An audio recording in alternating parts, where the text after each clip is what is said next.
माझा मोबाईल असं का झाला असेल, तुम्ही म्हणत असताल ही मोबाईल का दाखवते, तर तुम्हाला पुढच्या ब्लॉगमध्ये नक्की कळेल. तर तुम्ही शेवटपर्यंत हा ब्लॉग बघा.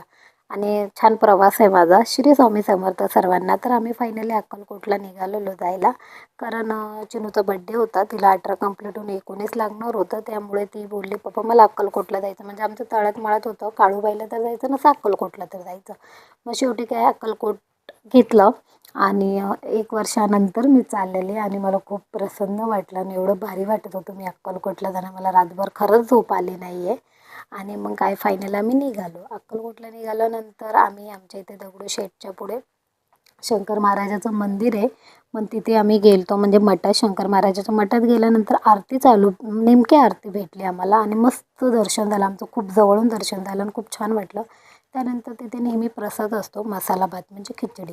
आणि आम्ही नेहमी गेल्यावर खिचडी खातो. मग काय आम्ही घेतली खिचडी खायला आणि खिचडी खाल्ल्यानंतर तिथे आम्ही बाउल्स ते धुतले, कारण व्हिडिओ काढली नाही. मी मोबाईल ठेवलेला मुलांमुळे. काही गोष्टी मला व्हिडिओ काढता येत नाही. मी खूप विचार करते गेल्यावर मी एवढं बारीकीने काढेल, पण मुलं नेमके रडतात ना, मग माझं थोडंसं मन उदास होतं. मग काय करू काय नाही, मग जेवढं होईल तेवढं तर काढते. मग काय तिथे हात धुतला. त्यानंतर चेंड्यापाशी आमचा मोबाईल ठेवलेला, तर चेंड्याच्या हातातून मोबाईल पडला आणि मग माझ्या मोबाईलची झाली अशी हाल. तर माझं मन उदास झालं होतं. आता काय करू, का झालं असेल देवाच्या इथंच माझं मोबाईल. खूप मनात शंका आल्या, खूप वाईट वाटत होतं मन. पण ठीक आहे म्हटलं जाऊ दे.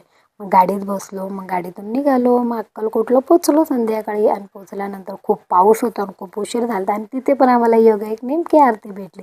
त्यामुळे मन खूप प्रसन्न वाटलं, भरून वाटलं देवापाशी, स्वामीपाशी माझ्या.